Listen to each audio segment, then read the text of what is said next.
میں دعوتی خطاب دے رہا ہوں محترم جناب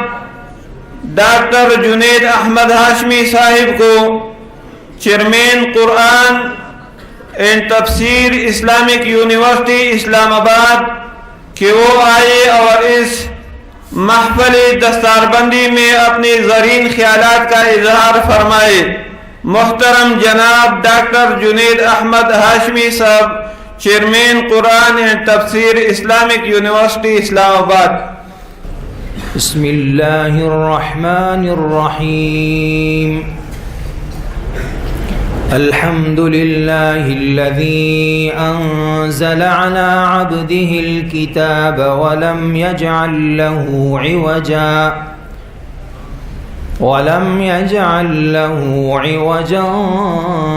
قیما۔ صدق اللہ مولانا العظیم وبلغنا رسوله النبي الكريم ونحن على ذلك لمن الشاهدين والشاكرين والحمد لله رب العالمين۔ گرامی قدر حضرت محتمم صاحب، حضرت مہمان خصوصی، علماء کرام، عزیز طلبہ، مہمانان گرامی، السلام علیکم ورحمۃ اللہ تعالی وبرکاتہ۔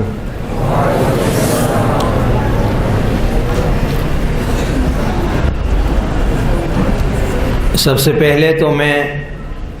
اپنے محترم میزبان حضرت محتمم صاحب کو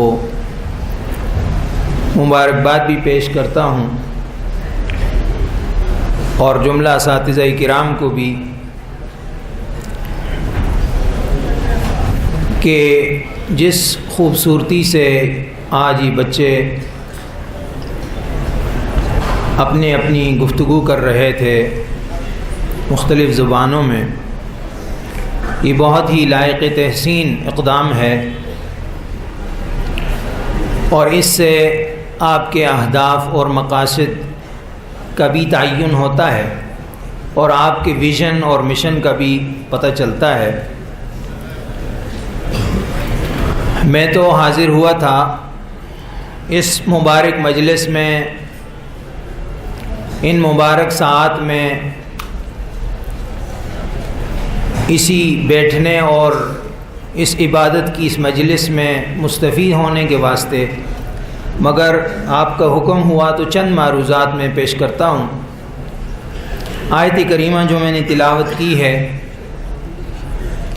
اس میں اللہ جل شانہ نے 3 اہم چیزوں کی طرف اشارہ فرمایا ہے۔ پہلی چیز ذات الہی ہے، الحمدللہ سے جس کا آغاز ہوا ہے۔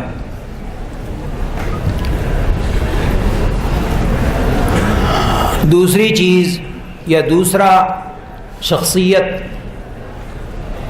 نبی اقدس صلی اللہ علیہ وسلم کی ذات گرامی ہے، جس کو اللہ تعالیٰ نے انزل علی عبدہ میں ذکر فرمایا ہے۔ اور تیسری چیز کتاب ہدایت ہے، جس کو اللہ جل شانہ نے یہ بیان فرمایا ہے کہ اس کے اندر کوئی کجی نہیں، اور یہ کہ وہ نگہبان ہے۔ حضرات گرامی، میں کوئی دقیق فنی بحث میں نہیں پڑتا، عام فہم انداز میں یہ گزارش کرنا چاہتا ہوں کہ اللہ جل شانہ نے جو یہاں حمد کا ذکر فرمایا ہے، تو حمد اس ذات بابرکات کی ہوتی ہے جو خود مکمل ہو، کسی بھی نقص اور عیب سے پاک ہو۔ تو اللہ تعالیٰ ہر عیب اور ہر نقص سے پاک ذات ہیں، لیکن اللہ نے اپنے اس کمال کے ساتھ ساتھ یہ بھی ارشاد فرمایا ہے کہ اس اللہ کی حمد بیان کرو جس نے کتابی ہدایت کو نازل فرمایا ہے. یعنی اللہ خود تو کامل ہے، وہ مکمل ذات ہے، اس کو کسی طرح، اس کے اندر کسی طرح کا کوئی عیب اور نقص نہیں ہے، مگر وہ اس کتابی ہدایت سے باقیوں کو بھی اور بنی نوع بشر کو بھی کامل کرنا چاہتا ہے. اور جس نبی کا ذکر ہوا ہے وہ نبی اپنی ذات کے اعتبار سے تو عبدیت کے منصب پر فائز ہیں، جن کو عبدی ہی کہا گیا ہے، اور وہ اپنی عبودیت سے بارگاہ الہی میں جتنا قرب پا چکے ہیں وہ اس اعتبار سے اپنی ذات کے اندر کامل اور مکمل ہیں. لیکن اس اعتبار سے وہ دنیا کو مکمل کرنے والے ہیں کہ وہ اس قرآن کو لے کے آنے والے ہیں اور اس پیغامی ہدایت کو ساری دنیا تک پہنچانے کا ذریعہ اور وسیلہ ہے. اور وہ تیسری چیز ہے وہ کتابی ہدایت ہے کہ یہ وہ کتابی ہدایت جس کو آج ہمارے ان بچوں نے یاد کیا، بہت مبارکباد کے مستحق ہیں، کہ اس کتابی ہدایت نے جو کہ خود مکمل ہے، جس کے اندر کوئی عوج نہیں ہے. انزل علی عبدہ الکتاب ولم یجعل لہ عوجا، کہ جس کے اندر کسی قسم کی کوئی کجی نہیں ہے، لیکن اس صفت کے ساتھ ساتھ ایک اور صفت بیان کی گئی، اور وہ یہ ہے کہ یہ قیمہ، یہ مکمل کرنے والی ہے، یہ نگہبان ہے. تو اس اعتبار سے ہمیں یہ بات سمجھنی چاہیے کہ جس چیز کے ساتھ اللہ تعالیٰ ہمیں کامل بنانا چاہتے ہیں، اور ہماری دنیا کے اندر جتنا کاروبار مملکت ہے، ہماری سیاست، معیشت، تجارت، ہماری عبادت، وہ سارے کے ساروں کی تکمیل جب ہوگی اور ان کے اندر جامعیت کی شان اس وقت پیدا ہوگی جب ہم اس کتابی ہدایت کو تھام لیں گے، اور یہ ہمیں مکمل کر دے گی اور ہمارے نظام حیات کو کامل اور مکمل بنا دے گی. اور اگر ہم نے اس کتابی ہدایت کو جو خود بھی کامل ہے لیکن قیم بھی ہے، اگر ہم نے اپنی زندگی کا قیم نہ بنایا تو پھر ہم بھی ناقص رہ جائیں گے، ہماری زندگی بھی ناقص رہ جائے گی، ہمارا کوئی بھی پروگرام ناقص رہ جائے گا. آج مجھے بڑی خوشی ہوئی، ایک بچہ میں جب آیا تھا تو انگریزی زبان میں تقریر کر رہا تھا، اور بہت خوبصورت، ان کے استاد بھی مبارکباد کے مستحق ہیں کہ اس کا لہجہ بہت صاف تھا، اور اس کا جو اس کا انداز تھا اس سے معلوم ہوتا تھا کہ اسے اچھی گرپ ہے بولنے میں، بہت محنت اس نے کی ہے. الحمدللہ یہ مدارس دینیہ کے اندر اس چیز کا جو ایک ٹرینڈ ہے، یہ ظاہر ہے کہ مسئولین وفاق حضرت والا یہاں تشریف لائے ہیں، ان کا تو شاید مجھے تو غالباً نہیں پہچانتے ہوں گے، لیکن بہرحال میں بھی بیسیکلی مدرسہ اورینٹڈ، میری اورینٹیشن مدرسہ کی ہے، جامعہ اشرفیہ سے میری 98 میں فراغت ہوئی تھی، اور آج میں الحمدللہ جامعہ اسلامیہ کے اندر خدمات سر انجام دے رہا ہوں. اور اس کے ساتھ ساتھ اپنی زندگی کا جو مختصر سا تجربہ ہے وہ بھی ایک دو معروضات کے اندر پیش کر کے تو آپ سے اجازت چاہوں گا. دیکھیے قرآن کریم نے الذین آتیناہم الکتاب یتلونہ حق تلاوتی، اس آیت کریمہ کے اندر ارشاد یہ فرمایا ہے کہ جو حاملین کتاب ہیں جب ہم ان کو کتاب دیتے ہیں تو وہ اس کی تلاوت کا حق ادا کرتے ہیں. ہمیں اس بات پر، اس نقطے پر غور کرنا ہوگا کہ وہ حق کی تلاوت کیا ہے. امام غزالی رحمہ اللہ فرماتے ہیں کہ حق کی تلاوت یہ ہے کہ آپ کی تلاوت میں زبان، دماغ اور دل تینوں شریک ہوں. تو آج اللہ کے فضل سے یہ جو بچے ہمارے سامنے بیٹھے ہیں، یہ ان کی زبان پر تو قرآن آ گیا، دل میں جو قرآن کریم محفوظ ہے، کلام الہی محفوظ ہے، وہ اللہ تعالیٰ کی صفت ہے اور صفت قدیم ہے. اور یہ بڑی اعزاز کی بات ہے کہ دنیا کے اندر ہر چیز ظاہر مخلوق ہے، ایک چیز ہے جو مخلوق نہیں ہے، اور وہ کتاب ہدایت ہے. وہ غیر مخلوق چیز آپ کے سینوں میں بند ہو گئی، گویا ذاتی بابرکات سے نکلی اللہ تعالیٰ کی ذات سے نکلنے والی چیز آپ کی ذات میں داخل ہو گئی، یہ بہت بڑا اعزاز ہے، اس سے بڑا اعزاز دنیا کے اندر کوئی نہیں ہے۔ والدین بھی لائق تحسین ہیں، اساتذہ بھی لائق تحسین ہیں۔ حق کی تلاوت کے حوالے سے پہلا حق تو آپ نے ادا کر دیا، زبان قرآن کی عادی ہو گئی اور زبان پر قرآن آ گیا، لیکن یہ پہلی سیڑھی ہے جس پہ آپ چڑھے ہیں، ابھی آپ نے اور سیڑھیاں طے کرنی ہیں، اور بالخصوص جو دوسری اور تیسری سیڑھی ہے کہ جس میں ہم قرآن کریم کے معنی سے آشنا ہوتے ہیں اور دماغ کو قرآن کریم کے معنی کے فہم اور ادراک کے بعد دل کی طرف آتے ہیں کہ جب دل جو کہ سردار ہے بدن کے اعضاء کا،